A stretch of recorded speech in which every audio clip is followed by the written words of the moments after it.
Welcome everybody to a brand new episode for our Faithful Podcast. I'm Brandon Freyo, joined by me and my co-host Christian Dyer, and we got some special guests tonight. As always, we got 49er Media on Anshul. How we doing, man?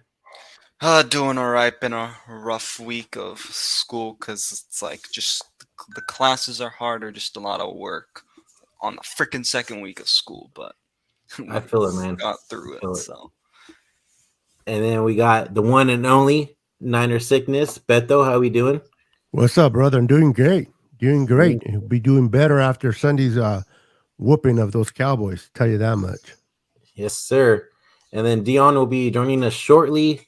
He's running a little bit late, and then we'll also have another special guest that's a Cowboys fan joining us as well.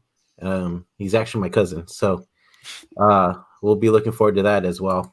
You But have Cowboy fans in your family, bro. That's it. I'm out of here. it's just honestly, two, dude, it's just my one cousin. Everybody else is either Niner or Raider fans. To two be of my honest. two of my brothers are Cowboys fans, so I get it. Your girlfriend Brendan's a Niner fan? No, my neighbor. Oh, your neighbor. Yeah, but let's go real quick into the chat. Skittle, I know he said this like a couple days ago, but he goes, "Bro, you legit going live in 3 days." What's going on? Roy, what's going on? A. Edwards, what's up? Stevo, how's it going? Why you have a Packers fan? Packers emblem, I don't know. Damian Lee, what's up? Carcast, long time no talk. Hope you're doing well, man. Yo, Cardcast, little man. Carcast. Yes, sir. All right, Paul, how you doing? All right, guys, let's get it right into it. How you guys feeling going into the divisional round versus the Cowboys? Media, let's go with you first. Yeah, so I mean defensively, I don't feel too worried. I just hopefully the secondary I still think can make a little bit more adjustments. And as long as they're bringing pressure in this game, because you like Dak Prescott is the biggest, like he has the most turnovers this season as the Dallas Cowboys quarterback, and then offensively, I'm a little nervous just because this is Purdy's, I say, real test of going against a top three defense. That defense is no joke. This offensive line's young, so it's going to be also interesting to see how they do, which I think they're probably going to be fine, but just something to still watch for. Again, it's going to be his best defensive matchup that is going towards, and I think the Niners are going to have to get off to a fast start. That they can't be stumbling. All right, Beto, let's hear what your thoughts are. You know, kind of a point that 49er Media made about how he's kind of concerned that Brock Purdy is going to be facing a so-called dominant defense in the Cowboys, right? But the last time I heard Fred Warner say that he's been facing a top or the best defense all year long in practice. When you go against the 49er defense, I'm not worried about that Dallas defense, and their secondary is not good. Diggs is probably the only one good back there. We got both. Go ahead. He probably had his worst game of his career against Brandon Ayuk in the playoffs last year. So. He did. Absolutely. So, anything can happen on any given Sunday. Absolutely. But Brock Purdy, guys, get him mistaken. This guy has already had 6 games under his belt. It's a 7 games under his belt. Go back, what's up? 6 starts. And he's getting better and confident. Like, he needs confidence, but he's getting more confident each and every game. And he already faces a pass rush like the Niners. So although the defense that the Dallas presents is better than the defenses we played against from other teams, I give him that. But the Niners will be prepared. Plus, they have 2.5 days of rest at home. They don't have to travel. The 49er faithful is going to be there. Dallas is coming in on a high note. Would that be their demise, or they're coming in here thinking that they just won the Super Bowl by beating 45-year-old freaking Brady? They're going to realize that Brock Purdy is not 45. He's 23. He's more mobile than Tom Brady is. So it's going to be a fun game to watch. I'm excited. I'm ready to go. So Christian. I feel pretty confident. I think we're going to beat them. I think last year we played a better Dallas team than we are this year. I think their defense was much better. They had Randy Gregory last year, which they don't this year. I'm pretty sure that one of the starting safeties for Dallas is hurt. I don't know if he's going to end up playing in this game or not. They say he is, but he'll be limited. Okay, he is. Okay. Well, either way, their defense doesn't really scare me that much. They haven't been good the second half of the season. The sacks have gone way down for Micah Parsons. Their pass defense is in the last half of the season is like ranked 18th.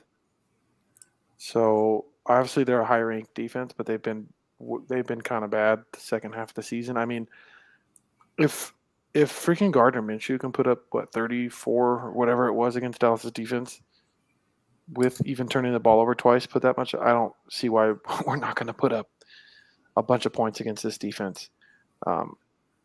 It'll be interesting to see if this turns into a shootout. I don't think it will. I think all we have to do is really worry about stopping the run, because I think once you stop the run and make Dak Prescott, step back and have to beat you with his arm, he's going to make a lot of mistakes.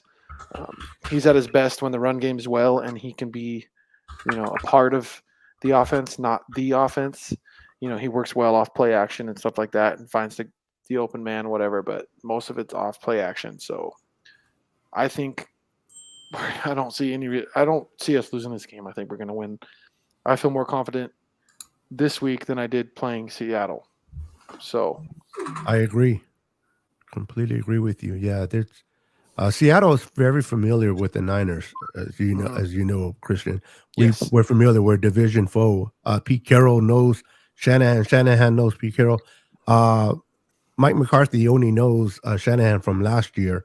And coach to coach, they're saying that this whole it's going to be Shanahan against their defensive coordinator.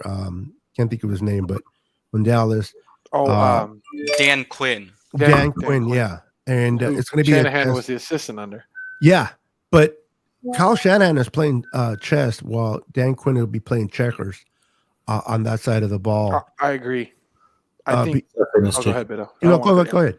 I just want to say I agree, because I think just in general we have the coaching advantage with Kyle over McCarthy.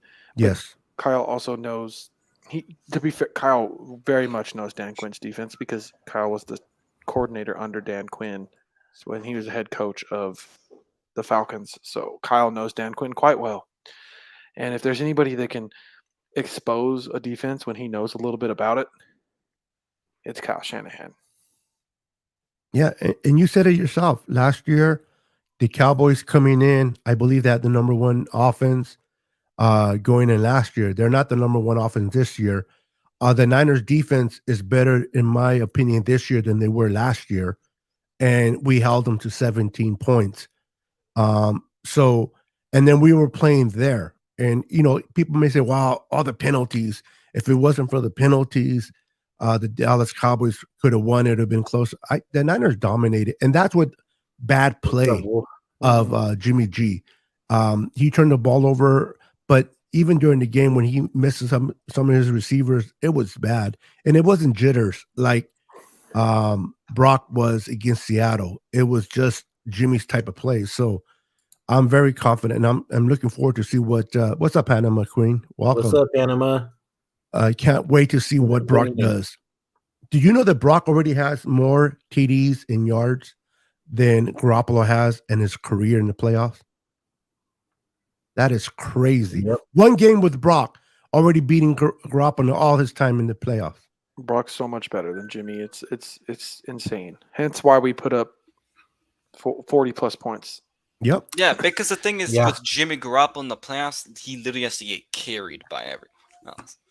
Yeah, I was telling my one of my coworkers this today that I'm not as worried playing the Cowboys this year with Brock Purdy under center, because Brock Purdy could actually do stuff. Yeah, well, so exactly, it's like we have to win in spite of Jimmy. We don't have to win we don't have to carry and win in spite of Purdy. We win because of him. Yes. Because when our guys get the ball behind the sticks on third down and turn it into a first down, why is that? Because Purdy hits them in stride and they can keep going. How many times have we had to deal with throwing it behind the sticks because that's how Kyle draws it up for the yak, and sorry guys, hold on. Well, I'll add to Christian while Christian's dealing with that. Last year, the defense, we had to depend on our defense going into Dallas. We had to make sure our defense had a great game because we weren't certain with our offense. We had to really depend on it. I don't know about you guys.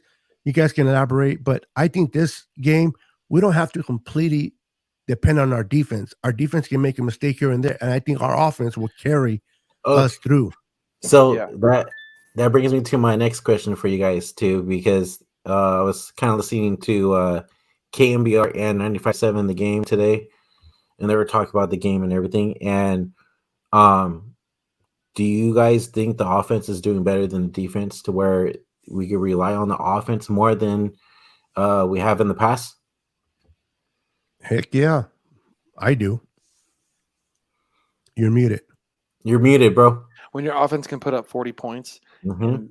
in a game, your defense has got it pretty easy, and the defense doesn't have to completely be at their best for us Yes. to win in these playoffs because our offense can put up points. I think there's going to be a point where we need the defense in this playoffs, but I don't think we completely have to rely on them like we did last year because obviously they are the reason we beat Dallas.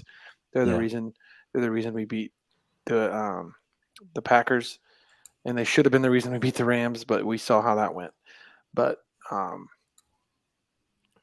yeah, I think it's a lot different because as of now, I feel like even if we're behind, we can make the plays to come back and win. Yeah. I think obviously, people are going to be nervous because, a late drive in the game can Purdy do it, but all Purdy's got to do is put the ball where it needs to go. And as soon as it's in our playmakers' hands, they're going to make something happen. Debo is at a whole different fucking level in the playoffs. So we need to play down late. J.R. Meadows. Look for Debo to be making some plays. That's all I can say. Like all we got to do is get the ball in our playmakers' hands late in the game if we're down, which I know we'll do, and I know which Kyle will make sure that happens. And Purdy can get them the ball. So I feel fully confident in anything that we have to see the rest of these playoffs. I expect a big game from George Kittle. I'm not sold on their linebacking core. I haven't looked enough at the Dallas's defense to see how they cover tight ends, but not good. I think part of it too, like I think part of the reason we didn't see as much Kittle is because I do think Seattle's defense tried to take away Kittle, which is why Ayuk had a decent game. This is why we saw, Debo have a great game. They were trying to take away Kittle. So it's going to be interesting to see how Dallas plays how they play, how their defense plays us, who they try to take away, because obviously we proved against the Seahawks, you try to take one of us away, one of our guys away. Well, that's the beautiful thing about being embarrassment of riches, right? Yeah. Who do you take? Seriously. What do you take? You take a Ayuk out, you got Debo. You try to take a Debo. Now, again, look how much we ran against that defense without CMC. We ran it with Elijah. Now you coming into this game with a healthy Elijah and CMC. Yeah, bro, it's going to be a one day. Yeah, and it's like you try and cover Debo. Well, CMC's kind of similar to Debo in some ways. So it's like then and Elijah's running with a purpose right now. Yes. Every time he touches the ball, he puts his shoulder down, and dude, he ran he ran a guy over last game, and he's healthy. He didn't have a lot of touches, so he's definitely healthy. And I don't know if it's going to be this game, but just look for him to eventually get a lot of touches. Maybe it's Elijah? This game. It's going to be interesting. I think the game that we actually do decide to run the ball a lot is when we'll see him. But I still think, we're kind of under the impression that we're going to run the ball a lot because it's what Kyle's done. But now with the way the offense is and the way we can move the ball in the pass game a lot better, I almost expect Kyle to use the pass to set up the run even in this game. I'm not going to get upset as much when we're passing more, because I think I almost wonder if that's Kyle's plan and his offense the whole time. It's just we've never had anybody that could do it. Exactly. So I think Kyle's going to look at what Dallas is doing, how they're coming against us defensively.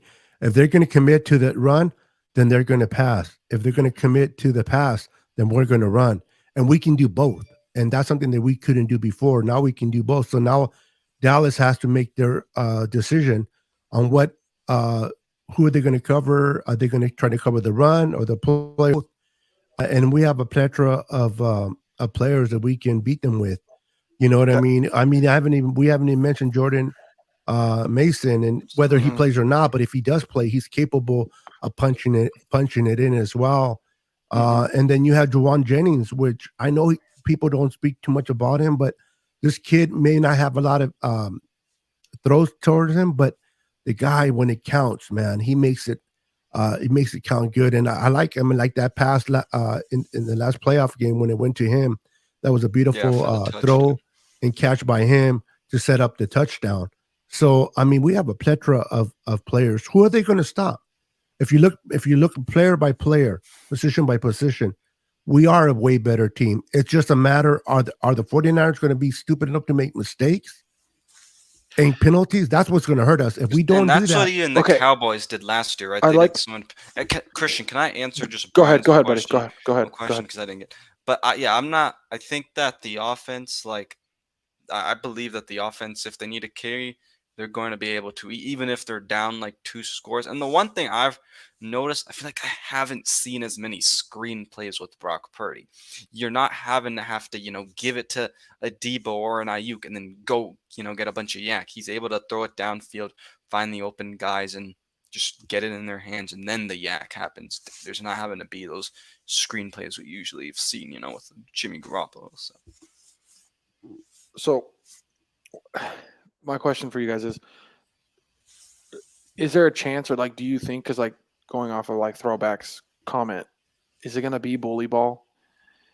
Because if we're able to run the ball, when it comes to tackling, their DBs are fucking soft. What's up, Celts? What's up, Celts? Diggs don't want to tackle. Going on, Mello? They're kind of soft. Again, obviously, their thing is the pass rush and, pass defense. I wouldn't be surprised if we do see some bully ball just because they're soft. Debo's going to have a shit, even just in general, Debo's going to have a shit ton of yak because when he gets the ball and he's, going against those DBs, they don't like to tackle. They don't really like to tackle. They're fucking soft. So yeah, I wouldn't be surprised if we're able to run the ball early. We just see bully ball from Kyle too. I know Kyle, if it's working, he'll stick with it. So. Oh, what's up, Bodecito, Joey? How you doing, mijo? So I want to know what you guys think. What's up, Deon? Welcome. You guys think we're gonna have to? What's up, Deon? So do you guys think we're gonna have to? What's up, Deon? We're gonna have to shred them, pass, or we're gonna be bullied? What's more likely to happen? Once you get out of the fish tank, bro, we can answer your question. Yeah. Nah, just your internet was a little choppy at that. That's all. Mine?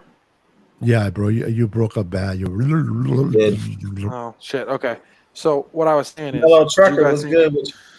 Do you guys think we're gonna win with bully ball? Or we're gonna have to, beat it in the passing game? Because I have a feeling we're gonna beat them with bully ball just because their DBs are soft. As soon as if we can get into the second level against that defense running the ball, they're going to have a hard time tackling our guys, especially Debo, because it takes 2, 3, 4 hits to get him down every time he has the ball. Ain't nobody trying to stop Debo. No.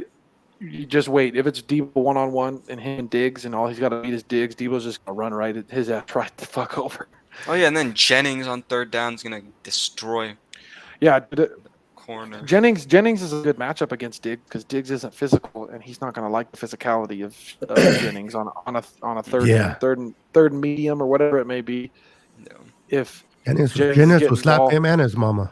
I know. That's the thing is what plays to our advantage is we're a really, really physical team and Dallas is a finesse. Their defense is not physical. We're like the most physical team in the league. I mean, that's why teams don't want to play us in the playoffs. So. I think we can probably bully Dallas. So, what do you guys think? You guys think it's going to be bully ball, or it's going to be a lot more beating in the passing game? I think it's gonna be bully ball for sure. Like, yeah, definitely. Because Dallas, yeah, they stopped the run versus the Buccaneers, but who cares? They're not gonna stop CMC. I think we're just gonna be super physical. We're gonna run the ball. I think a lot with CMC and also Elijah Mitchell. I think they should start off running the ball heavy, starting off the game, just to catch the Cowboys off guard, and plus their rush. Okay, sorry. Go ahead, Completely Deon. I know you've Go been ahead. waiting, bro. What the fuck is Aaron talking about? I shaved my tape. You saw that. Aaron, what a way to come in, huh? I didn't want to say nothing, bro. 'cause, I know, I man, didn't come want on, to- hey, Ron, what you doing over here, bro? You fucking with us? Hey, Dion, let's get your thoughts, man. How you feeling and thinking going into this game? Pinche Aaron. Shoot down to Anshul, man. I gotta put my food in the air fryer real quick. All right. That's what he thinks about the Cowboys. He's just an air Exactly, player. right? Exactly. Hey, so real quick, I can't Awkward. find it, but Steve Young said something going into this game, but I can't find it because I heard it on KMBR today, but I just don't remember what the hell he said. So I'm sorry, Steve Young on my shit list, man. He's too wishy-washy. He too wishy-washy with this quarterback situation, and I didn't like it. He was like, move forward with Trey. No, jump the Brock. Oh, no, Jimmy's everything. Keep him for 10 years. Like, nah, bro, you too. He be going back and forth, man. I don't understand. What's up, Panama? Panama, you got to say that when I was on Real Talk Niner Talk, I had the best, singing impression. It wasn't Jew, it wasn't Dave, it was me. I did that. Look at somebody's pounding their Deon, own it's 'cause- chest. I love it. Deon, hey, no, that's Deon. That's because you're the light skin, bro. Exactly. You That's light what it skins is, can sing man. the best. Hey, Exactly. and Ed Rudd calling him light skin. Let's go, Well- Dion. Let's go. That's my dude. That's why I love Beto, man. Beto was hilarious, bro. I just had to say that because that's exactly what all the guys on Real Talk Niner Talk would tell Dion. Yep. Dion, let's get your thoughts, man. How you feeling? Me personally, man, I believe this game is gonna be. I believe that, like I know we usually don't do score predictions, but I gave a couple out, and it was basically like 34-14. I feel like we're gonna beat these dudes. Like I feel like we really have the opportunity to show up and show out and make sure that they have no clue what's coming for them. Like they would like to, but it doesn't work out like that. You know what I'm saying? Like it basically, I've looked at it from every angle that I can think of. Yes, both of us have some fantastic talent. We got more, bro. We have way more. You know what I'm saying?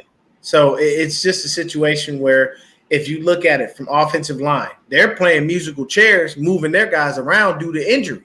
So that's not good for them because continuity doesn't get built. You're not going to gel properly, and you can't gel in the fucking playoffs. You're in the playoffs. You need to know what the fuck you're doing. Yeah, good luck. So, yeah.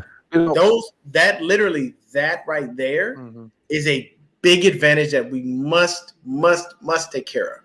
I'm telling you right now, all we got to do is sack Dak at least 2 times and get him the right way, and he's going to start making bad decisions, and we won't have to worry about him trying to run because he's going to be too worried about getting hit.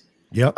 Yes, this right here is 100% facts throwback. We must play our best defense if we want to move forward. Like we can't give up anything. Like I get it. They're going to score. They're going to score. We're not going to stop that. Yeah, they're not. But, thank you. But we'll I don't more. believe that they're going to be able to push us beyond, what we're capable of handling.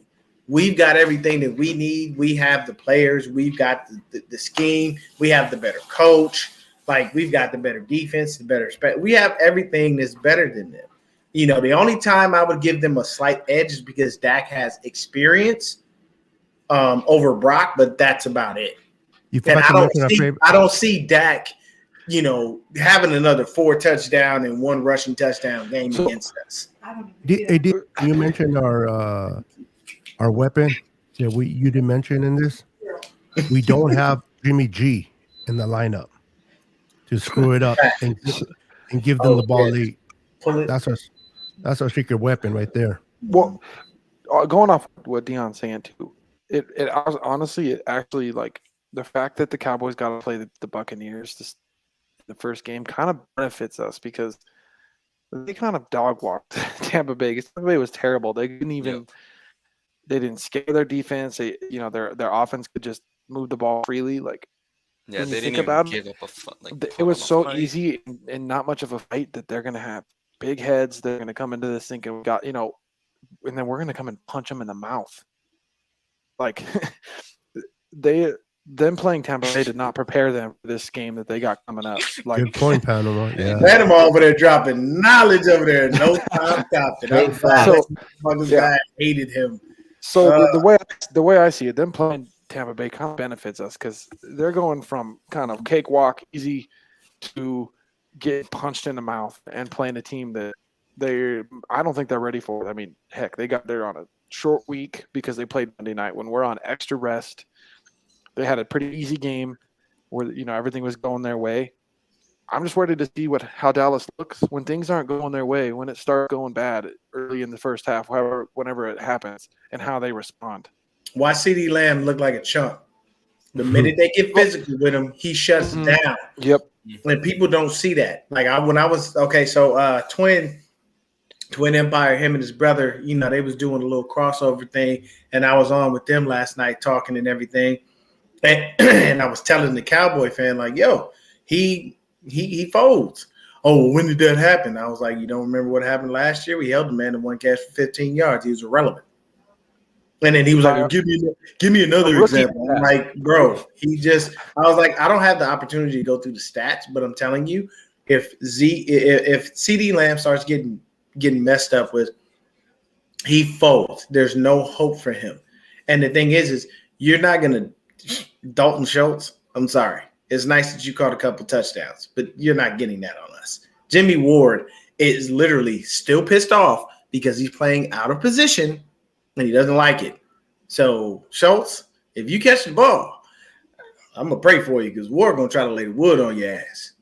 Pause. Like, he really is trying to get you. Can we point out, too, that CeeDee Lamb was held to one catch for 15 yards by a rookie? Round pick. Every time it's shut him down. Yep. And the way Lenore's playing right now, and then when he's lined up, they try to line up in the slot, the way Jimmy Ward's playing right now, and as physical as we are, I like our chances. I do too. Hey, so real quick, I think I'm gonna do a call-in type of show too. Again, try to get some people and their opinions and how they're feeling going into this game. So I'm gonna drop the link in the chat, and whoever wants to join, just click that link, and we'll bring you in. Yeah, we'll bring you in. We'll bring you in for a maximum of about 3 minutes, and then we'll drop you and bring in the next person. The reason being, we don't want somebody to talk too long, and then the show winds up just stretching way, way too far. Yes, sir. We want to get everybody's thoughts, but give you a time limit just because sometimes people get into a rhythm of thought and they, you kind of get lost in the sauce. So yes, it's sir. there. All right. I want to come through and hang out with us. Yeah. So just drop the link. So whenever you guys want to, just click that link in the chat, and we'll bring you in for 3 minutes, and we'll go on to the next. As we're waiting, though, my next question is, because somebody asked this on the radio today as well. So just real fast, I'm gonna bring it up real quick because I wrote it down. Who scares you more from the Cowboys? To be honest with you, I'm not really afraid of their run game at all because of how stout our run defense is. To be honest, the only person that bothers me right now is CeeDee Lamb. That's the guy. What's up, Dave? What's up, Dave? man? How you doing? All right. Good. I'd say it's more Pollard in the passing game, Deon. Okay. What about you, media? Are we only talking about offense or just overall? In general. Yeah, just in general. I'm still gonna say Micah Parsons. I know he hasn't been that great the last few weeks, especially with getting the sacks and stuff. But it is Micah Parsons still. You got to watch out. Is he going to be on the defensive line? Is he playing in coverage? So I Debo's still just gonna think you gotta watch out for Micah. Debo's just gonna punk his ass again, so it don't matter. That's no. Pollard for me. Stopping Pollard, stopping that run, making that team one-dimensional, forcing Dak to throw so that we can pin our ears back and go after him. I'm not worried about the other dum-dum over there, 21. Gallup. Yeah. Zeke Elliott. Zeke. Zeke. He's over there making more movies for Star Wars. Pollard is the one that I'm really focusing on, and I think we'll be able to stop. Fred Warner's hungry, man. He wants to go in there and make a mark. And this game is going to be fun to watch defensively and offensively for the first time in a while going against Dallas, in my opinion. Okay. And then really quick, Lefty, let's let our guests get their time real quick. You got about 3 minutes, Dave. Let us know how you feeling, man. Talk to us. Oh, I'm feeling good. I think we got this game for sure. And if our defense hold them up and hold the run and make him throw the ball more, that's what we have to do. And we throw the ball. Brock Purdy plays his game, and we got CMC, we got Brian Ayuk, we got Debo, we got Kittle, we got all those weapons to hop them. We score more points than they do, and we'll be heading to the NFC Championship. All right. Does anybody scare you on that defense? Nah, nobody scares me on that defense. I like the confidence. I like it. I agree. I totally agree. If Trent Williams hold Parsley down, it's like they're not gonna stop us. We're in an 11-game winning streak right now. We're on fire. It's like nobody could touch us, I like it, man. I love it. So let's ask him. Give me an X factor for the game, Dave. I think our defense has to bring turnovers, and we have to score on those turnovers. And if we shut them down,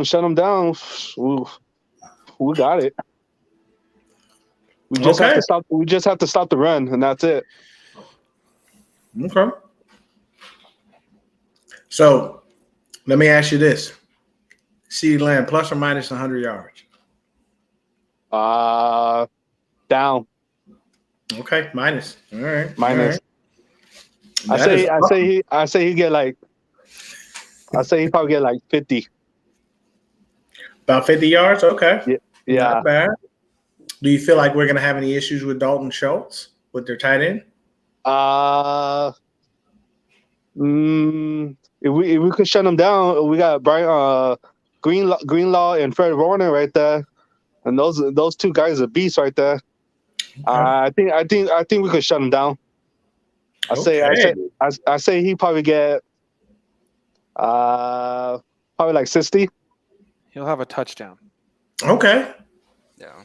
When you think about what? That's about it. I agree with Christian. Yeah. Dave, look, man. Dave in here dropping dimes on y'all, boy. He came in overly confident, but I love every second of it. Really love it. Way. Yeah, I got money on this game. There we go. There you go. There we go. I got bread. Yeah. Hey, so before you go, Dave, score prediction. Yep. 38-17, 49ers. Let's go. I like it. Let's go. All right. Yeah. All right, Dave. We appreciate you jumping on, hanging out with us, man. We're going to bring in our next guest, but thank you so much for coming in and bringing some thoughts and continuing to keep us hyped because we are confident, but you just boosted our confidence level to yes, sir. So Yes, thank sir. you so much for that. Yeah, thank you for having me. Of Yeah. course. Thanks for joining, man. All right. Appreciate it. All right. Yep. All right. Thank you. Yep. Dude, Brandon, now Yes. you got me scared, bro. We've been going 10 weeks now with no score predictions. Dude, you son of a bitch. Hey, We're supposed to Yeah, have bro. no I score ain't predictions on doing this no podcast. score Yes, predictions okay. either, bro. Dude, if you do no more score predictions, okay? That's the one and only. No. Okay. Okay. No more of that shit. Hey, we do hey, not do wait, score wait, predictions on wait, this show. on the other We have shows. not, during this win streak, we have not done any. Okay. If we lose, True. We're it's on blaming Brandon. you. We're blaming you, Hey, Brandon. if we lose, it's Brandon's ass for that. We're not I'm fucking losing. serious. We're not losing. We come on this show after we losing. I'm yelling at this motherfucker for that shit. I love the No, superstitions. All right, let's fucking welcome score Mr. predictions, Carcast. How we doing, no Carcast? more. All right. What's We up, got man? Thanks for having Listen, me on. Dave, Appreciate it. I love Dave. I don't blame that guy. This is Brandon's fault. No score predictions on this show, okay? Thank you, All Brett. right. Deon. All right. All right, Carcast. Talk to us, buddy. How you feeling, man? What do we need to do to win? Man, I'm so excited. I've been pumped all week for this divisional matchup. Long history. Goes back all the way to the 70s. But, man, I'm excited. Two great defenses going at it, the Cowboys and the Niners. I think we just got to run the ball with CMC. Run the ball. I feel like we got to mix it up. We did this last week, throw on first down, which gets, defenses on their heels. We're not in the Jimmy system anymore. Whenever we had Jimmy G under center, we always used to run the ball on first and second down, and then we used to play action off of that. Now we're trying to mix it up. Kyle Shanahan's getting creative with the playbook. We're passing on first down, which is really putting the defense on their heels. So I feel like if we get the same game plan going, run the ball heavily, the Cowboys' run defense is not that good. They do got some playmakers I am a bit worried about, though. Everyone talks about Trayvon Diggs this, Trayvon Diggs that, getting 11 interceptions last season. He gets the picks. Everyone looks at the stat sheets, but if you really look at the technicalities and his play, he's a really aggressive corner. And if he bites on your route, you're running right past him, especially on double moves, go routes. If he bites, right now you can literally just run past him and get open 50 yards down the field. Brock Purdy just has to get him the ball. So he's really aggressive, and sometimes it doesn't go his way. It backfires on him, which is a real benefit for us. They do have a really good defensive line. Let's see if our young offensive line can hold up. I know the big silverback on the left side, I'm not too worried about that side. I think Trent Williams can hold his own. Mike McGlinchey's been playing serviceable in the past few weeks, so I'm not too nervous about him, except they do have DeMarcus Lawrence playing on that side, and I think DeMarcus Lawrence is just a phenomenal player. Then they got some guys in the middle, Neville Gallimore, Dorrance Armstrong. Their linebackers are pretty decent. They got Leighton Vander Esch, who I'm a big fan of. Yeah. We got to contain Micah Parsons, man. I feel like we should run at Micah Parsons, because if we run away from Micah Parsons, like, that guy's fast. He's going to chase you down. And the Cowboys defense, they are not good against the run. So keep running at Micah Parsons. That's their playmaker on defense, man. That is their playmaker. So we got to keep him in check. So, so for the Niners to beat the Cowboys, I think we just got to run the ball, play action off of that, get creative, do some end arounds, quick screens to Christian McCaffrey, Deebo Samuel, get George Kittle rolling. And I heard you guys talking about CeeDee Lamb, right? I think CeeDee Lamb's a great wide receiver. Dak Prescott could get it to him, but, man, he has 15 interceptions in the last 12 games. That leads the NFL. So, I mean, I don't know, man. This is tough. Home game for us. We get 2 extra days of rest. Cowboys are traveling a lot, so that's a downside for them. But I feel like CeeDee Lamb's at least getting 90 to 100 yards in this game. I think he's gonna have a pretty solid game. I mean, CeeDee Lamb, man, like, we're not gonna fully shut him down. That's the thing. We're not gonna fully shut him down. He's at least getting 100 yards, and I think Dalton Schultz is at least gonna have a touchdown in the red zone. But I feel like the Cowboys' biggest X factor in this game, honestly, is Tony Pollard, man. Man, like, it's like he's gonna be such a huge factor for them in this game. Catching quick passes out of the backfield. Doing quick Texas routes. It's y'all yards after the catch from him, so we're gonna have to stop him. So I feel like, if we stop Tony Pollard, if we stop their offense, like, man, I feel like it's gonna be a good game. That's all I have to say.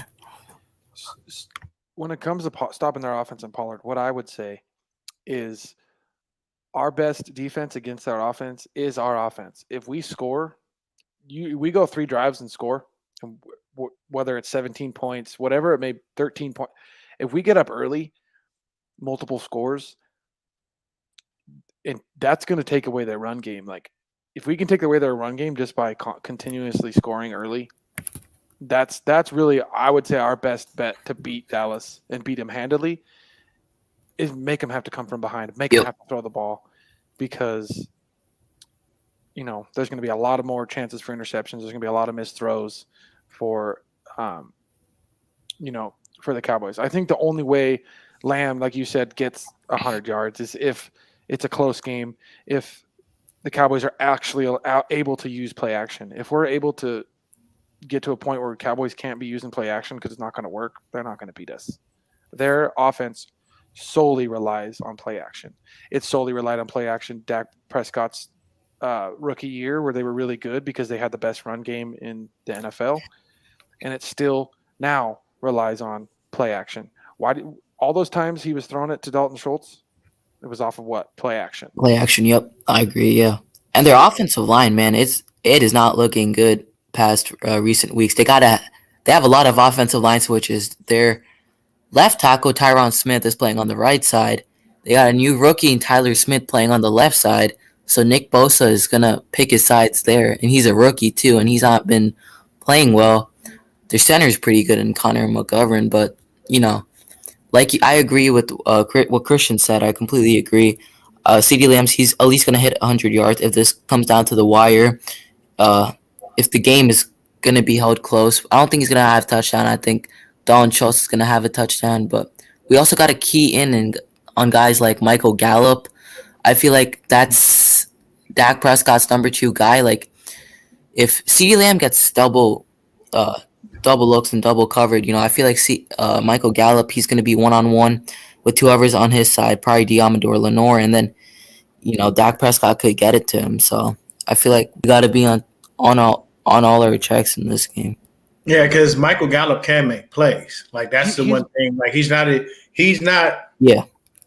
horrible receiver, but he's not top tier. He's like middle of the pack. But he can hurt you if you keep leaving him alone by himself. Every now and then he's gonna make a play, so you just have to be on top of it, mind your P's and Q's, and go from there. He's the scramble drill guy for Dallas. Yeah, that's who's gonna get the ball when Dak's scrambling. It's gonna probably go. I would say most likely gonna go to Gallup a lot when Dak gets out of the pocket. I would say at least. Also, they also have T.Y. Hilton, who was kind of there as well last week. So gotta watch out him as well. That's a good point. All right, Carcast, we're gonna bring you out, and we're gonna bring Melissa in. Thank you. I appreciate the thoughts and the input, good brother. Always good to see you. Later, Carcast. Yeah, thank you for having me. See you guys later. Take care. Before you guys bring Lisa in, I just want to say, I'm not worried about the run game for Dallas. I think their run game's a shit show. Kinlaw and Armstead are gonna eat Pollard, Zeke alive. So I'm not even worried about their run game. Yeah, I got you. I got you, Chris. They're coming. I'm looking into designs and whatnot, but they will be coming. And when they come, I will make sure you are the first one to know. I like that media is saying he's not worried about the run game, because without the run game, we're going to kick the shit out of the Cowboys. I'll tell you right now, if they can't run the ball, they're not winning this game. Nobody wants to admit this for Dallas's offense, and it's crazy it's not talked about more. But if Dallas cannot run the ball, they're not winning. They can't. Go back and watch the film against the Commanders. What did the Commanders do? They just ate up the run against Dallas. They did not let Dallas run the ball whatsoever, and they made Dax stand in the pocket and deliver the ball, and he threw freaking a pick six early in the game, and then they were just done from there because Dak easily gets in his head, because as soon as he starts messing up, he becomes somewhat of a basket case. Not to mention he's shadows sometimes because of the injuries he's taken in his career. So if we stop the run early, we're not losing this game. Yeah, I agree. I mean, the thing is, in the playoffs too, you have to be able to stop the run, but you also have to be able to run the ball. And so, if you're able to shut that down, like you said, Christian, the passing game, like we said, Dak's been leading the league with the interceptions the past few weeks. So, well, we are going to go ahead and do it. I was just going to let you know, you guys could also ask questions to Yeah. whoever. So we're gonna bring Melissa in and let her get her rant off as far as how she feels about this game. We know she hates the Cowboys, but you know, What's up, Izzy? Hi guys. How's it going? How are all of did you you? just use your dog's tail to wave at us? Dog's paw. Oh, the ball. Paw. This is the tail. I was just confused. Like, And he- did you use the ball? We lost her. Dropped out. She'll come back in. Yeah, see? But while we Talking wait about her for tail. who's your guys' X factor going into this game? I'm going with Brandon Ayuk. Okay. I think he's going to go off. I think Dallas has no idea what's coming for him. Brandon Ayuk on offense. On defense. It's time for my boy to make a return. Huff. It's going down. Ooh, I like it. I like Okay, it. for All right. me, Huff coming to play. Yeah, Huff for gonna me- get the tackles and he getting them interceptions. for me, I think you guys are gonna like this, but my offensive X factor is Jawan motherfucking Jennings, third and That's Jawan. my dog. And then Yeah, I like it. sir. I like it, media. I like it. My defense is Tashawn Gibson, baby. Yeah, Gip been balling. Gip has I been love it. balling. I I love like those. Ooh, Beto. Let's keep the heat rolling. Let's go. Bro, Elijah Mitchell is going to run like nobody's business Okay. on that offense. And defense, I expect Eric Armstead to have a freaking day, man. Ooh. Okay. You know what? We on the round table. Go ahead. Give us that offensive defensive X factor, Izzy. I'm gonna go Dre Greenlaw. Ooh, okay. I like it. Like it. That dude, we knew you were going Dre Greenlaw. Well, his sideline to sideline. It would be less obvious. Okay. Hey, I've been picking Greenlaw too. I could go Demo, but then that feels like cheating because like he had a big game last week. I'm just giving you crap, Izzy. It doesn't matter. She's already changing her pick. And then for offense, I'm gonna go George Kittle. I feel like he's gonna have a touchdown or two this game. He had the 2-point conversion last week. He didn't get to have a touchdown again. I just feel like it's gonna be a Kittle game. Okay, Brandon, what you got? All right. So defense, I'm going with All Pro Fred. Ooh. I think he's gonna ball out. I think he's gonna ball out on Sunday. And then offense, I'm gonna go with. I'll go with Debo. I think Debo is gonna ball the fuck out. I think you stole Lefty's guy. You can see him. Lefty over there. Lefty's He's like 80 F bombs right Like now. you couldn't even pick one. You just fucking came one off the top of your head. Like goddamn. Hey, it was his turn to go. He took advantage. He made it happen. Even if you still want to pick the same dude, like the number one I just thing gotta like give him about, shit. You know what thing I like about what we're doing right now? We have so much talent that we can pick different people. Yeah. We don't have to pick the same person. You know what I'm saying? Preach. So Lefty, since it is your go, man. We still got talent to choose from. I know. So for defense, I'm going Kinlaw because I'm hoping he's going to get more snaps because he's not getting enough for my liking. like it. Because my biggest thing that I paid a lot of attention to last game was the run game, our run defense, and it was so much better when Kinlaw was in there. Like he looked bad on some of the past defensive passing downs, but in the run, when he was in there on the runs, we were stuffing runs. And when he wasn't in there, that's when Walker was getting 4 or 5 yards a carry. Yeah. So I'm gonna say him for the fact that if he is in there, we will. I like our chances of stopping the run. Mm-hmm. Offense, I'm gonna pick Debo, and the reason I'm gonna pick Debo is because the DBs for Dallas are kind of soft, which plays right into Debo's hands. Because if he catches that ball in the second, if he catches that ball and he has some room to run, he's gonna run. He's gonna run up like his physicality. He's gonna have a huge game because of the fact that he's so physical and went with the ball in his hands, and like the Cowboys are soft. Like, dude, Trey Diggs is so soft. Did you guys see that play against Tampa where he just like totally didn't want nothing to do with Leonard Fournette, who is known to punish corners? Yeah, I was about to say I don't want nothing to do with Leonard Fournette either. You see how big he is? That's what I'm saying. Like, I ain't getting posterized. Screw that shit. I'm going right into ankle. They're Christian, those DBs. Hold on one second. Let me finish. Their DBs are not looking to tackle anybody. Go ahead, Melissa. I was just gonna ask you. Do you remember last year when Jawan Jennings and Brandon Ayuk both made Diggs either get pancaked or like do a turnstile because they like owned him in the backfield blocking?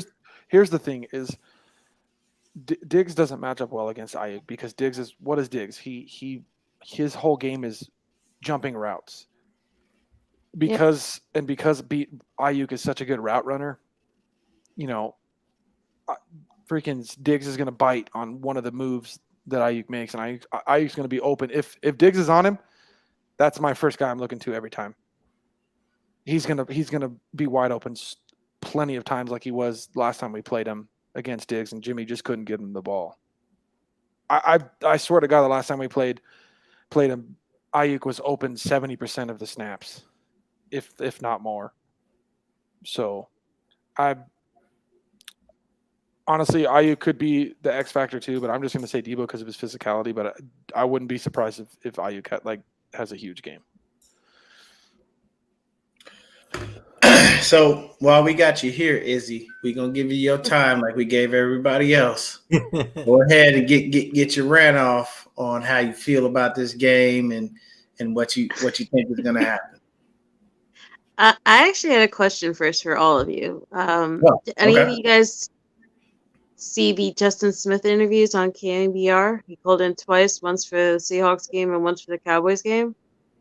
I did not get a chance to see those. Talk to me. I haven't.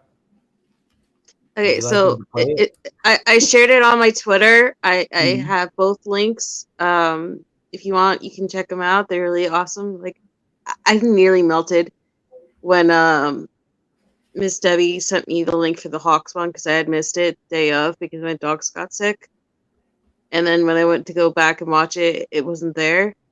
So I've been trying to share it with everyone because I think Justin Cowboy Smith is probably one of my favorite absolute players. And I think one of the more underrated plays for me when it comes to this rivalry was that huge sack he had on Tony Romo where he just like ran absolutely free and like knocked the living hell out of him. And nobody ever mentions it with their favorite Cowboy moments. So, but how I feel about this game, I feel like this game, the only way it's close is if the team sleeps on the Cowboys. And I don't think they're going to sleep on the Cowboys. I think there's a real heat there. Trent Williams got his very first playoff win against the Cowboys last year with us. Elijah Mitchell's back, and he had a huge touchdown last year in the postseason after all his struggles staying healthy. So I'm just really excited for this game. I think that what I'm hoping for is that we get a pick six in this game because, I mean, Dino got the big interception last game, but we didn't get to see any defensive points. And I feel like that's kind of been lacking since Miami. Like, we haven't really seen that big defensive touchdown or like big return since I think the Raiders game. So that's what I'm kind of hoping for. See, but we're leading in interceptions. We're just not seeing the pick sixes because when we're getting picks, it's in a lot of there's a lot of craziness going on in the middle. It's in the middle of the field most of the time. We're getting pick sixes, which is not going to be returned as much. There's a lot. We're picking off a lot of tipped balls and stuff like that over the middle, so you're not going to see as many pick sixes. But I trust this offense to turn all those turnovers into points. So as long as we're getting turnovers, but a pick six is going to come, and it's going to come from Jimmy. It's going to come from Jimmy Ward. So no, I get what you're talking about. I'm just saying, like, I miss those rival moments, like that you could go back and watch it over and over and over again. You know, like when Demo got the one on Thursday Night Football. That had to be one of my favorite plays to watch over and over and over again. The only sad part was it got called back because that ridiculous unnecessary roughness call on Nick Bosa. But I feel like, it's been so many weeks where the defense has gotten so much hate for giving up like the 70 yards thing that they held on for so long. They held on to not letting up more than 15 points, and that went away. They went up and gave like 20 points, and like people have been giving them such crap for that one big play that always seems to start off the game, whether it's a touchdown or a field goal or like a 60-yard pass or something. And everyone keeps saying they're slow or they're not on it, or we call out Talanoa Hufanga or Deontay Lenore or Sean Gibson or Dre Greenlaw or whoever it is. So I just want, especially after all that trash Cowboys fans have been saying and wishing injury on Christian McCaffrey, I just like really want to see the defense just like really stick to the Cowboys. Okay. Izzy, we got Dave McNider waiting in the background, so we're going to drop you out. We appreciate you stopping by and hanging out with us and letting us know your feelings on the game. We're going to bring Dave in. When we bring Dave in, we'll listen to Justin Smith and Pastor from Izzy's Twitter page that she let me know. So we're going to bring Dave in. We're going to listen to that real quick and then get Dave's thoughts. All right. Dave, what's going on, bro? Oh, same old, same old. Got What's another good, Dave? game coming up. One game at a time. Yes, sir. Yes, sir. Yes, sir. All right, I'm gonna throw this Justin Smith on real quick. Okay, you got it. Guys like that I've covered in my career. I knew he was good when he was in college. I knew he was good when he was in Cincinnati. I didn't know he was great until I got to watch him play. We go inside the 49ers locker room again this week to find a man who used to hang his hat there, brought to you by Harris Ranch Beef, legendary quality. Shop at your local Rayleigh's, Bel Air, and Nob Hill supermarkets for all your tailgate needs. Justin Smith, thank you for joining us today. Damon Bruce and Ray Ratto will be joining us here in just a moment. It's a pleasure to have you on, man. How you doing?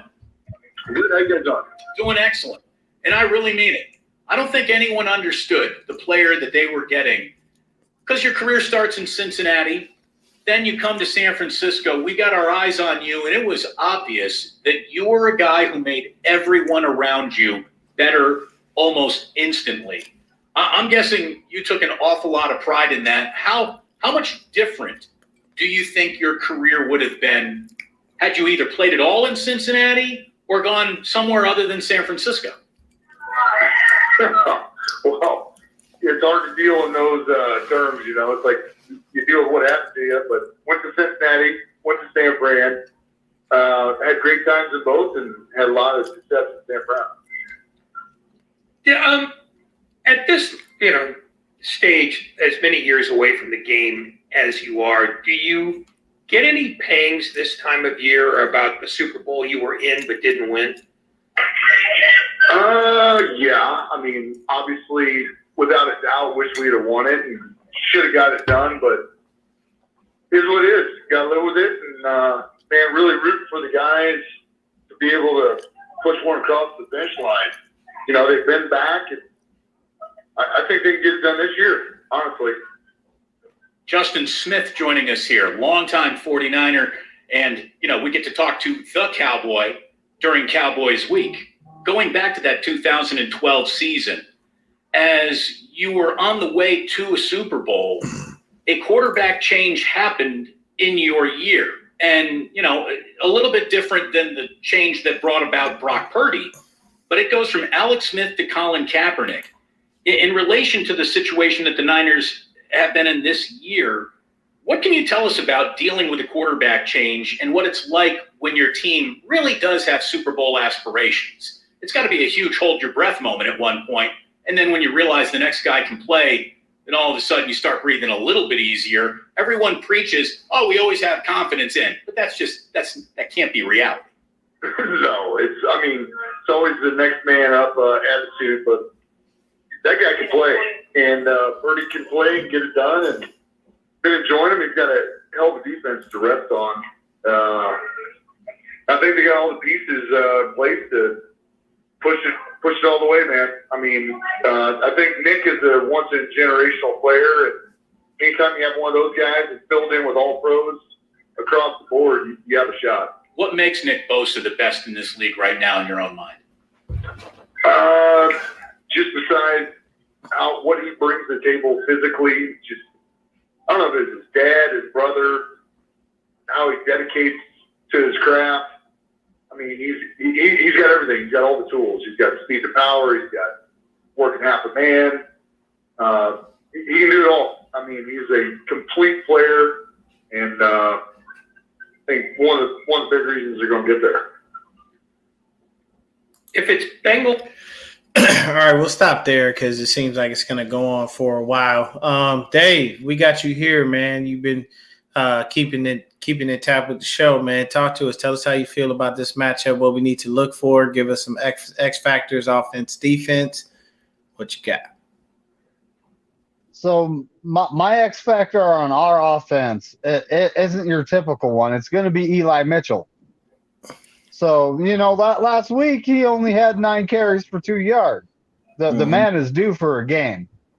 Yeah. And the Cowboys couldn't stop the Tampa Bay Buccaneers when they wanted to run it, and their O-line is trash. Ours is not. So I fully expect us to be able to run all over these guys, take the pressure off Brock Purdy, and just let the kid play. When it comes to our defense, I got it. My man Omenahu. Okay. I mean, getting 2 sacks, two sacks last week. 2 sacks, in the playoffs last week. He's probably going to get paid. Maybe not by us, but he's more than likely going to make him some money if he keeps playing like this. Oh yeah. And when it comes to the Cowboys, their one offensive weapon that concerns me is Pollard. He has had a career year this year. He is running all over the place. Kinlaw is also a concern. He's been getting pushed off the ball. He hasn't looked like what he looked like before his knee became a big issue.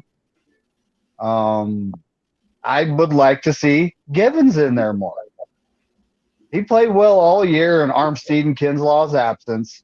So let's get the kid back in there. Let's give him a chance. T.Y. McGill is playing pretty good too. So, Kinlaw should be straight up inside lineman number 4 right now. Okay.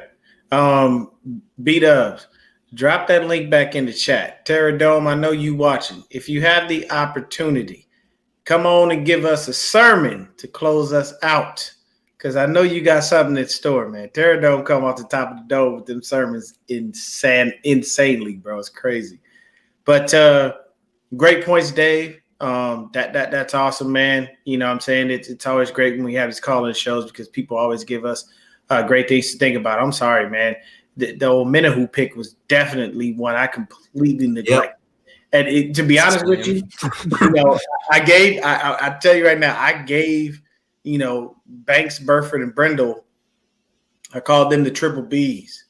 I got to figure out something for Armstead, Ayuk, and Omenahu because they got long ass arms. These motherfuckers, their arms hang down to the ankles. So I got to find a name, I'm saying maybe something in a foreign language that will refer to those dudes because all 3 of them have that in common.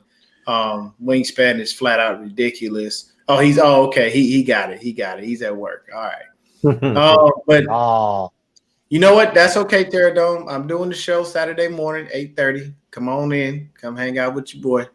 But hey, I honestly don't see really a way that we can lose. I'm trying in my head. I've tried 50 different ways, man, to think of a way that the Cowboys can have an edge on us.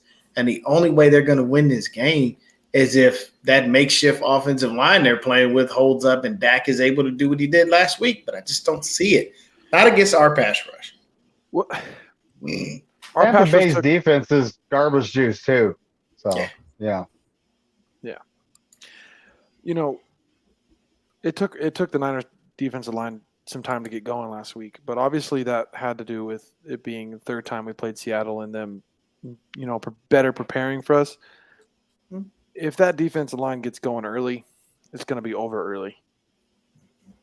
Because it wasn't over for Seattle till the second half because the defensive line started getting going in the second half. So it's going to be interesting to see how long it takes that defensive line to get going because once they get going, it's over. Yeah. What were you going to say, Brandon? I have a little video to show you guys that I saw was it yesterday from Kay Adams. I want to play it real quick. Go ahead. Oh, give me a sec. Oh yeah, that's Zach's woman. No K Adams. Right. He's gonna get upset.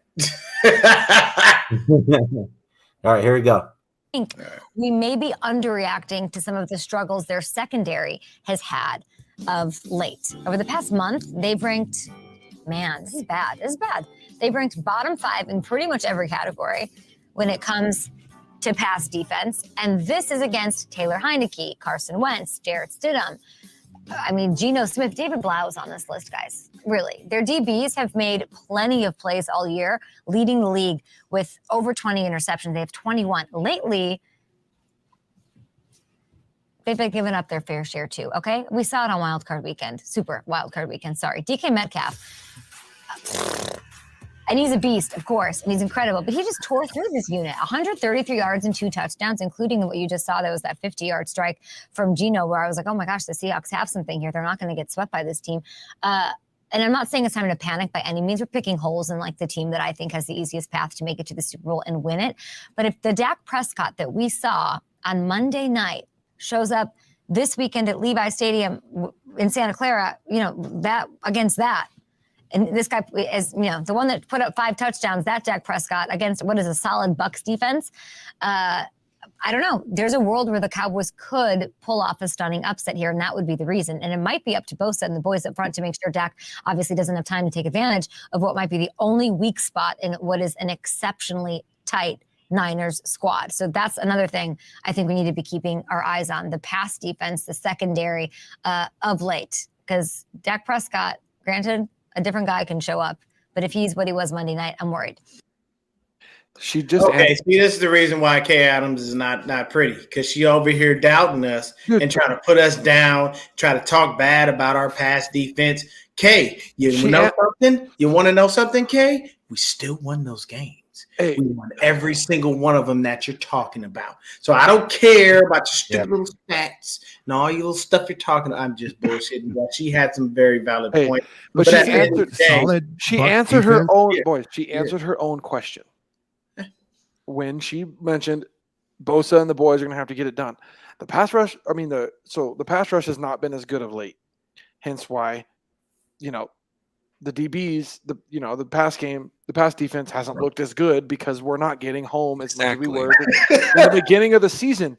So it's just funny. It's like she answered her own freaking question in there. She's like, well, if you watch the fucking film, the defensive line hasn't been getting home as much. The pass rush hasn't been as good as of late as it was earlier in the season. So because of that, Andrew, we've been struggling in the back end, the defense, because of that. Perfect example, the play she just showed of the 50-yard touchdown. The pass rush didn't get there. Mooney was like, okay, well, where the fuck's the pass rush? It should be there by now because that's how it's been. He looked back, where the fuck's the ball? What's going on? I've been covering for this long. The ball's still not here. Well, then he looks back and then, you know what I mean? That's, I think, what happened. So he should be on the ground by now. So he looks back to see where the ball is and then gets burnt because the fucking defensive line didn't get to Smith, which they should have on that play. So what I'll tell you is I was watching who was I watching? I was watching somebody. I can't remember who it was. But on that play, what happened was Mooney, after watching it several times, he thought it was like a comeback or a hitch. That's why he looked back. And if you see him looking, he's looking back, but he's got inside leverage. And then when he does that, for just that split second, it slows your momentum. DK keeps going, and then the ball is delivered. So he thought it was a different route versus not having to go straight. So that's kind of what happened with him. what was it? 40 Bashar, he went right in. He was like, she got ugly real quick. Hey, the chat gonna get lit up, man. Zach gonna be on our ass. He gonna be like, y'all like being part of the hive? You better shut your mouths. I get she's making those points, but there's also answers to those questions. That's what I mean. Like, because she answered her own question when she mentioned Bosa and the defensive line, because it all starts with them. Our defense is good because our defensive line is good, because we get to the quarterback a lot. We pressure him a lot. You know what I mean? Yeah, with backups, man, this is my thing. With backups, our defensive line should be eating. Those guys are not ready. They have not played together. They don't know what each other is doing. I expect, honestly, I'm going to tell you right now, I expect at least like 3 or 4 false starts in this game from that Cowboys offensive line. Okay. But Bosa had probably his worst game of the year against Seattle. He did. I mean, he had no pressure. To be fair, he had no pressure. I mean, let's be honest, though. The reason we got that sack fumble by Mohamed Almenahu is because of Bosa, so we can give him that. Yeah. But by Bosa, he creates pressure even when he doesn't, because he's sucking up several blockers. Exactly. By Bosa's standards, though, he probably had one of his worst games. I do not expect that same performance from Bosa this week. Look for Bosa to be an absolute fucking menace. Bosa's gonna come back and be like, absolute shoot, I did menace not in this game. I can tell you, no, I'm gonna tell you right now. You know what's gonna happen with Nick Bosa? Bosa's going to go, oh, yeah, y'all thought, oh, y'all saying I suck? Y'all saying I didn't create no pressure?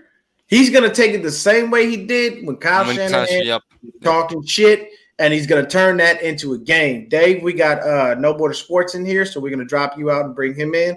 We appreciate your thoughts and your time. You are fantastic. I'll see you on the round check on Monday, baby. Victory Monday. All right, guys. Go Niners. Go Niners. Go Niners, baby. All right. We bringing in No Border Sports. What's good with you? What? What's going on, Ryan?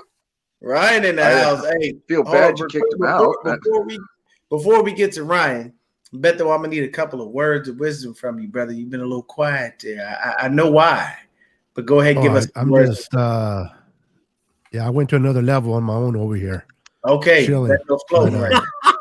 He ain't on cloud 9. Beto on cloud 10. It kicked in like it hit me from the boo boo. Nobody knows. It kicked in, bro. I had to put the glasses on. Hey, nobody knows this rivalry like Beto, though, so I'm waiting. Nah. Hey, you got to think about it. So, Beto, you wait a minute. I'm 41, Beto. Are you older or younger? I'm 53, going on 54. Okay, so Beto's got a couple years on me, and he's seen this rivalry from Staubach all the way through Aikman up till now. So, yeah, Beto, drop some knowledge on us about this rivalry.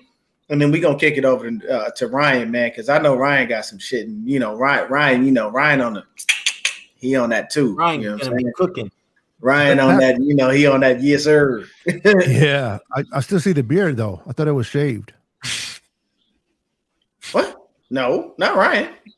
Isn't that that's what I heard? Or did I misread? No.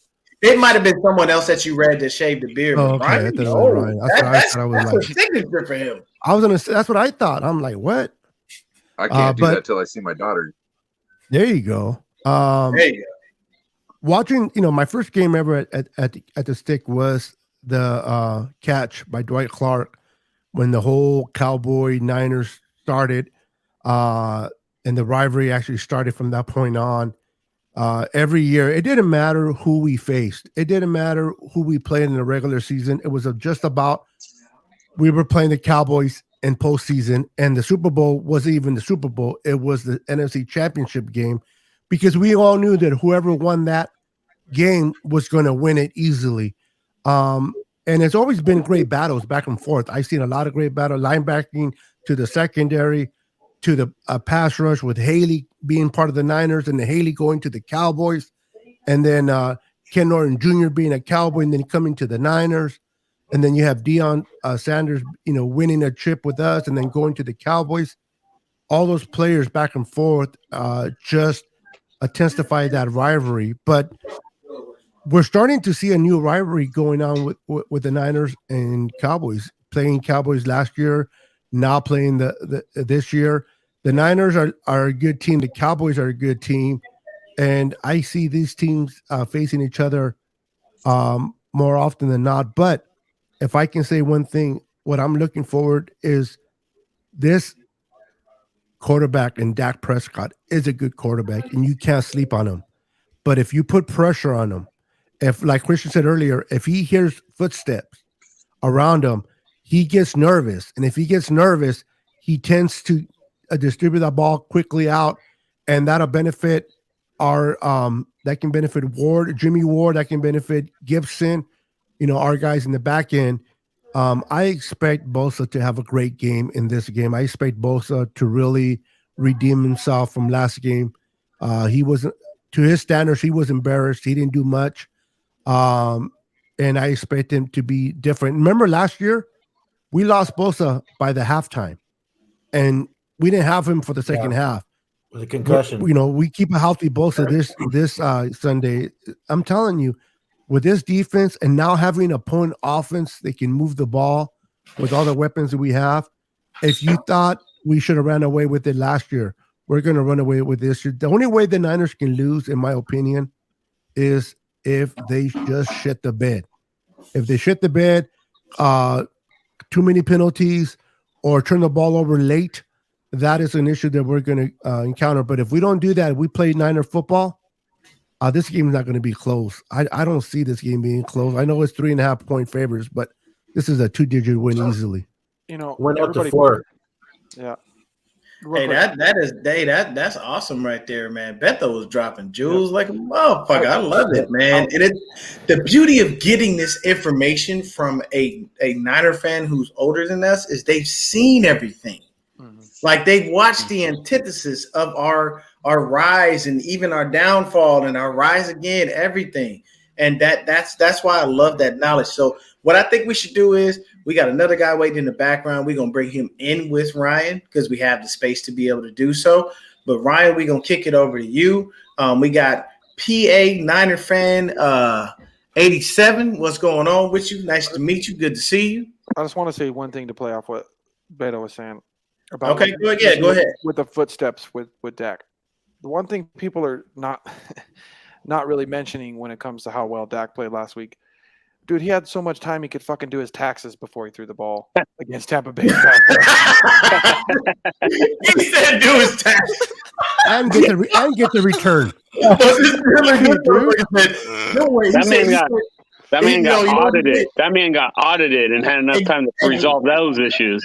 Exactly. That motherfucker. Look, he said, come to the playoffs and don't do your taxes. But Ryan, man, you are here. It's good to see you, brother. Always good to hang out with you, man. Kick us some game. Kick us some knowledge about this, man, because we in here on a high right now. You know what I'm saying? Some of us are on another high, but that's neither here nor there. But Ryan, please give us there it is. Give us some game, man. Give us some wisdom, give us some knowledge. Let us know, man, what to expect in this game. I think we're going to see a lot of 21 personnel, and I don't think we're going to see it necessarily with 2 guys in the backfield. And if it is, it's not necessarily always going to be McCaffrey and Juice. You know what I mean? I think that with what Brock Purdy's bringing to the game, as far as what Kyle can do through Brock Purdy, I think all bets are off now, and Kyle can just be the magician that he wants to be. And so I don't know if you've noticed it, lady, but it seems like he's cooking up plays more often. You know what I mean? And I think what I heard today is Kyle's out there. He's got the plays that he worked on this week, but as the game goes on, he obviously sees things he can take advantage of. And I think his connection with Brock Purdy and Brock Purdy being good enough it makes him comfortable with just calling an audible, essentially, just saying, hey, hold on. I know we said we're going to do this, but this is out here. I need you to do this. And he knows I just got to call it in there. Dude's going to go, oh, that's great. That's smart, because this is what I'm seeing. So that's a great play for right now. And then it just executes instead of having to go, Jimmy, I need you to explain every little thing to Jimmy. You know what I mean? Through the headset. Or really quick, this is simple shit. Can you do it or not? Hey, real quick, Ryan. Have you ever seen Kyle smile so much about talking about his quarterback and over the past couple of weeks? I've never seen this man grin so much. Like it just like when you bring up Brock Purdy, he's like, I could just tell him like, hey, we're gonna run this, and it just kind of just gets done. You know. He also said he doesn't have to tell him 10 compliments first to give him some some correct some kind confidence, constructive criticism. Yeah. And here's the beauty of this. That tells you I had to hype Jimmy up before he even would go out there and play properly, because if you didn't get that, it didn't work. I'll say this, going back to the Harbaugh days, I'm not going to lie. I loved how he treated his quarterbacks. I love the slap on the shoulder, the punch to the chest. Like, your quarterback wants to know that you trust them and you know they're going to go out there and ball. Hey, Dad, I did good. You know? Yeah, right. Pretty much. As Jimmy G, all of us being sons, we all would love our father to look at us and go, "Great job, son." It doesn't matter what we did, but it's just like that thumbs up, that clarification from your pops that you did it right is second to none. You know what I'm saying? But I'm telling you, man, I like what Harbaugh did, but the thing about Kyle is, and I think the reason he's smiling like that is because he, in his head, he's like, I finally found a fucking quarterback. He's an X's and O's dude. He doesn't see when everyone was mad at Jimmy and like they wouldn't like Kyle's not a very emotional. He doesn't know how to show emotion very well, I feel like. You know, on the podium. You know, Kyle shows emotion when during the game when he goes out and runs out for a dude like Debo, and Debo's like, "That's my dude. That's my dude. That's Kyle." And I always find it weird when people are like, "Why do the players call him Kyle?" I'm like, because that's their family, man. They're not. That's their brother in arms. They're fighting, you know. But Kyle, when it comes to quarterbacks, I've never seen a coach like Kyle treat the way. Yeah, he treats Brock a completely different way. You know, he doesn't like. I tell you right now, he never loved on. Kyle was going to get the strap. Well, yeah, he never loved on Jimmy Garoppolo. If anything, he probably beat on him more than he could. Brock's mentally strong though. Like we've seen time and time again that Jimmy's not. For a rookie, it's insane, isn't it? But we saw during the game last week how mentally strong Brock is, because there were times where he would be playing good and then he would get in a little funk and not be playing good for a second, and then the next drive he forgot all about it and was out playing good again. It's not like he kind of got a little, got nervous and wasn't playing as good and just played that way for the rest of the game like rookies do. He was able to overcome it and fix what he was doing and play better. Like that's this is the same. Go ahead. I'm sorry. Go. I was just saying the mental fortitude that Purdy plays with is insane. He does not get in his own head, and he's able to overcome any mistake and completely forget about it the next drive. This is correct. This is also like I like to think about this. This is the same kid, I mind you, because like you're not an adult till you're at least like 26 in my book. Yeah, like 25, 26. That's where the maturity really kicks in. Correct. So this is the same kid who had Coach Saban come to his house and say, "You need to correct this and this to come to Alabama." He's like, "Well, I'm not doing that. I don't like you, Saban. Get out of my house," essentially. You know, like, come on. Like, who says that to Saban? Right. You know? Like, if he went, okay, just quick question, hypothetical, right? Yeah. If Purdy went to Bama as a backup, he probably would have been seen like, okay, he's got this talent. Do you think he would have been drafted earlier in the draft? Of course. And Niners would have ended up with him? Yep. Yeah, because the thing is good though. He would, he probably. You're correct, Brian. His development is going to be lacking because he wouldn't have had the playing time.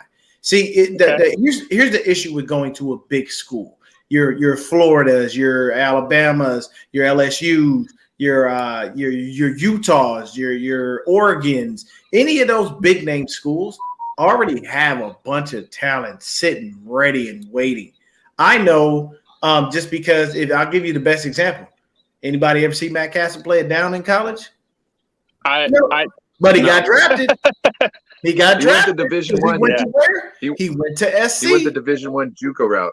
But that's what I'm saying. Like it makes it easier when you're at those schools to get noticed, and at the same time, they got the plug with the NFL.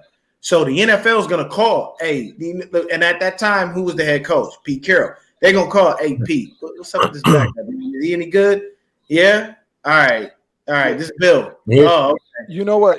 Purdy. Chewing that gum in my motherfucking ear, man. I'm asking you a goddamn question. I can't, dude. That dude can fucking get it. I'm sorry. So, I'm telling you right now, his jaw is probably immaculate. I bet you his wife loves it. Gators. As many times. Alligators are jealous of that pressure he could put down on that jaw. Hey, real quick. Talking about Brock Purdy. If you guys didn't know this, John Lynch actually mentioned this on KMBR the other day that they were actually looking at Brock Purdy in last year's draft, but he wanted to stay for his junior year and finish college. That's awesome. Okay. Yeah. So what I was going to say, by Purdy going to Iowa State, what he learned by being there and being there for 4 years and choosing that over Alabama, which he had to offer to, by being a starter for 4 years, he learned how to read a defense, and he learned how to be a leader. A legitimate leader, and that's what we see. Like when Ayuk doesn't freaking how did he learn? snap. How did he learn to be a leader? What caused him to learn to be a leader? 4-year starter. 4-year starter. Well, he got to see a lot. He got to see a lot. I think you guys. So everyone here watched all the games this weekend. I assume you guys remember watching that Miami Buffalo game. Mm-hmm. And like you were watching, so you're like I never played like high level football, but I'm watching this game. I'm like, yo, get the play up, and it's just like we burned 2 timeouts over kind of dumb stuff, which I see Brock Purdy kind of not do that type of stuff, even though that guy, I forget his name already, the Miami backup was drafted before Purdy. Skylar Thompson. Say again? Skylar Thompson. Skylar Thompson. He threw kind of a pretty ball. If not everything was dropped that day, he might have won that game. But still, like when it came down to it, you didn't feel like he could get it done. Even during that Raider game for Purdy, I'm like, he got the ball in his hand. I'm like, I'm not that nervous. I'm like, he's gonna get us down there. As long as Gold gets it done this time, I think we're good. I've never felt this way about like a Niner QB in a long time, I should say. All the penalties and delays in Miami was why? Because the ball, they got the play called in and the quarterback couldn't execute it out fast enough to his offense. And it reminded me of the Harbaugh days where the freaking always having to call timeouts for unless we get delayed. But Brock Purdy is able to process much quicker, much faster. And he understands this offense. He understands exactly what Kyle wants to do. So when the call comes in, he automatically already is able to give it out to his offense and execute the way Kyle. That's why Kyle's always smiling ear to ear, because Jimmy was an idiot. Jimmy didn't know how to do that. And Brock does, man. So, but those delays were like, I was so pissed. Yeah, no, I watched that game, and I can tell you this. It's insane how, even with all that crap, that game was actually competitive. I didn't expect that from the Dolphins. I expected them to fall flat on their face. Yeah, I thought it was going to be a blowout. Yeah. What were they? 2 first downs away from – they were only down by 2, right? They were 2 first downs away from kicking a field goal to take the lead. And, like, you still felt watching that game, you're like they might only be 2 first downs, but, like, they were, like, a mile away compared to, like, what we got in our pocket. Like you think, any play we could go 25 yards, 30 yards. It's like. So I gotta say this. I gotta say this real quick. A big fuck you to those jackasses that wished an injury on Christian McCaffrey. Yeah. You don't wish injury on people. You don't do that. You don't want. Like we. If an injury happens during the process of the game, it's football. It's gonna happen. But you can kiss all of my black ass with wishing an injury on Christian McCaffrey. You know what's going to happen? It's going to backfire on your ass. One of their players. And that could be one of your key guys, and you don't want that. If a CD Lamb were to go down, that's detrimental. If Tony Pollard goes down, that's detrimental. If what happens if Dak goes down, that's detrimental to your offense. Don't think Cooper Rush is finna come in after sitting on that fucking bench and play this defense and go off. Not gonna happen. So And it's fun to watch starters play. They can't put up as many points with Cooper Rush as they do with Dak. Yeah, You know he what I mean? actually, he does. Dak, the one thing I give it is when he's on fire, he's on fire. He's in fuego, man. Like he's not playing. But how often does that happen? The run game has to be going for play action. Everything Dak does is off the play action. It's been that since he was a rookie. Yeah. The reason he put up those numbers as a rookie is that run game was so good. Every time he did play action, boom, dude, somebody's wide open. Hey, Wide never open. mind. Never mind. They had one of the best go home now. offensive lines put together I've ever witnessed. Too during dude, that that time, offensive line was insane. was disgusting. Mm-hmm. So here's the other thing. Like, no matter how good Dak is in that offense, right? They still have to keep up with the Niners offense. Like, this is the first year we could say, okay, we're deadly on defense and offense in a long time.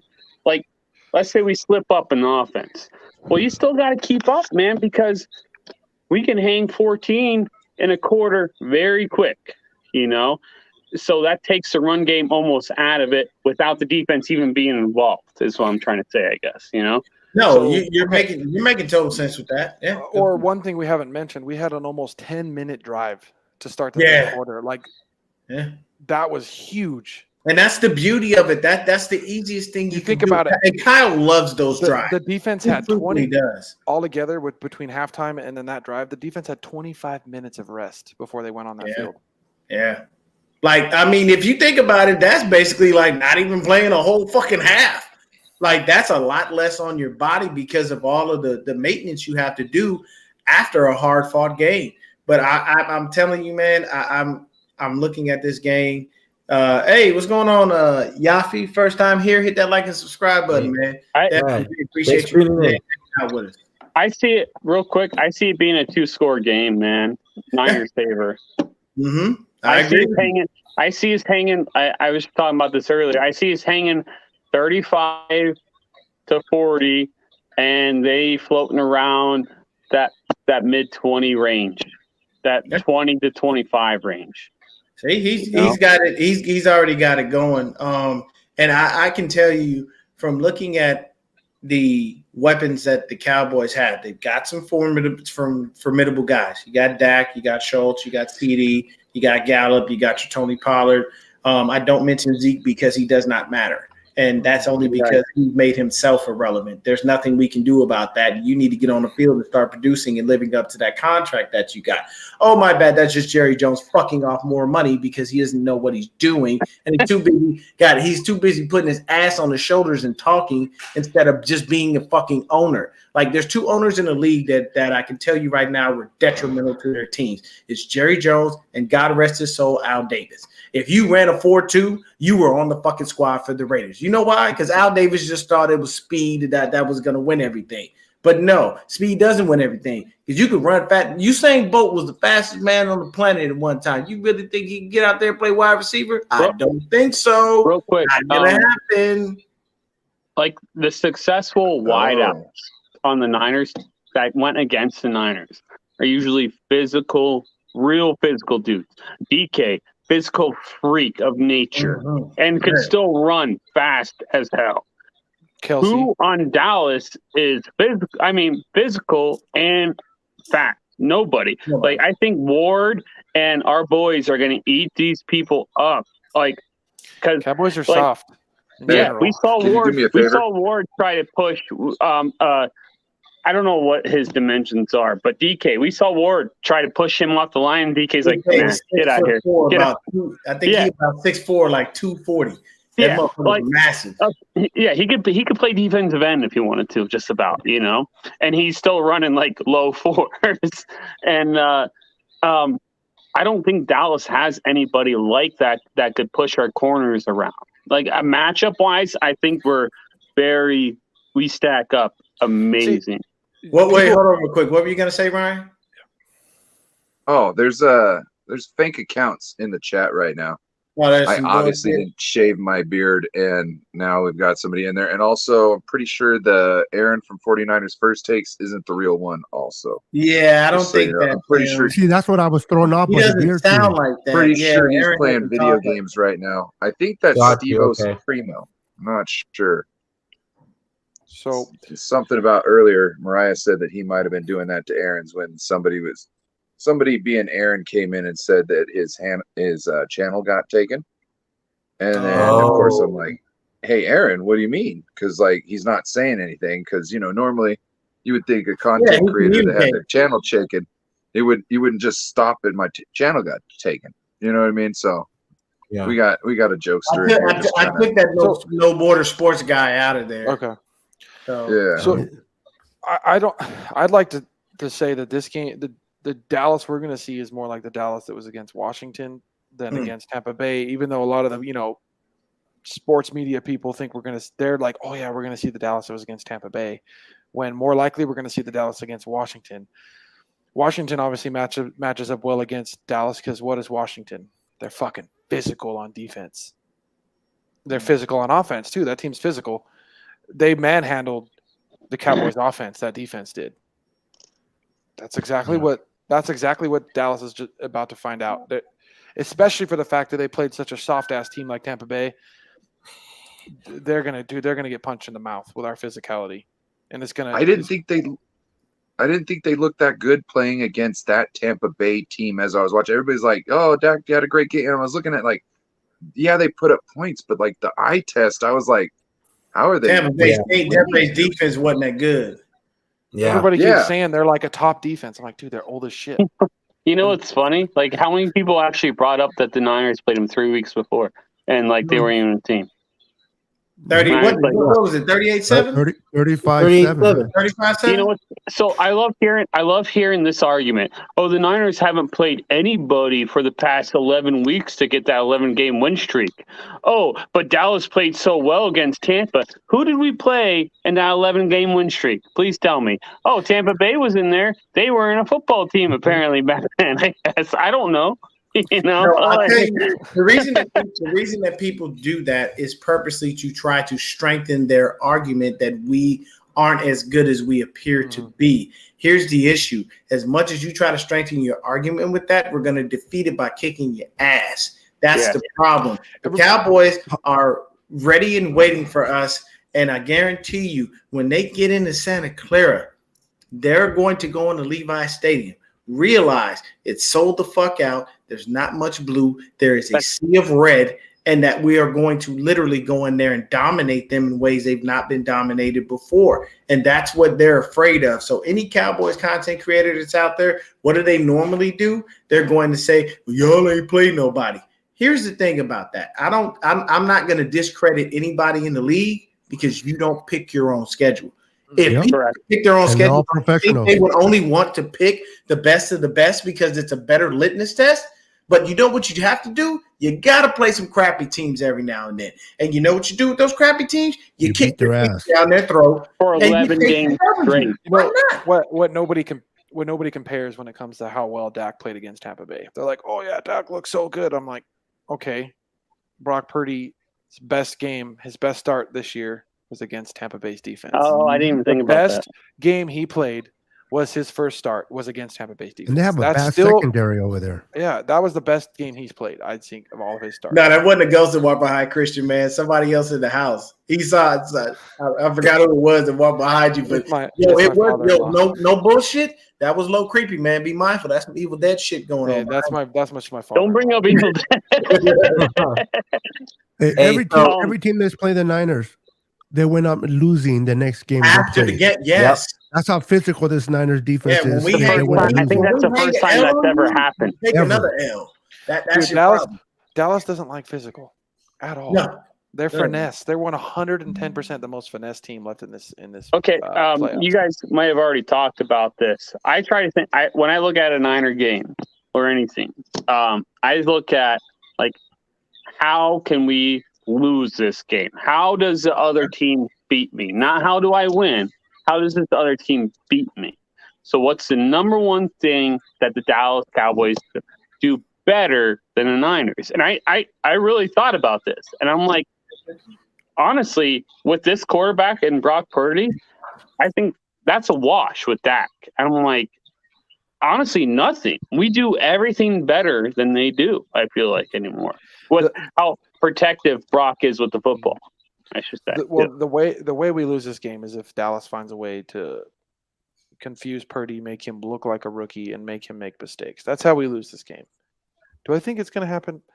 Probably not, but that's how we lose this game. They're able to make Purdy look like a rookie and make him second guess everything and stuff like that. I think that's the only way they're going to win is they're able to actually be the first defense to somewhat make Purdy look pedestrian. I don't see it happening. And I don't either. And if they do that, guess what Kyle will do by the second half? He's like, guess what? We're going to run the football down your throat with Mitchell and CMC. To keep us slower. I don't know. I try to picture it in my head, like without Deon, you're on mute. Without Brock throwing 2 picks, I don't see us losing. I don't. Hey, and we can still run it down their throat with Mason, but looks like we gotta finish this up here, guys. We've been here for an hour and 41 minutes. Sorry, boys. Yeah. No, you're good. You're good. Hey, thanks for coming on, man. You've been great. We need to cut time on that. Yeah. Hey, just real quick, Ryan and PA, your X factors for both offense and defense before you go. X factors, real quick, will be easy question is Brock. Real quick for offense. And then X factor for defense is, let me see, 2 sacks from Bosa. I would love to see that this game. Okay. All right. Ryan? I'm going to go with Brandon Ayuk if he can stop dropping balls. Okay, because if he could do that, Brock likes to go to him all the time. And you know what I mean? Like he's gonna eat if he can just bring those in. I mean, it would just add probably 50 to 60, maybe even 70 yards on his game. I'm just saying. And for defense, I'm gonna go with the linebackers.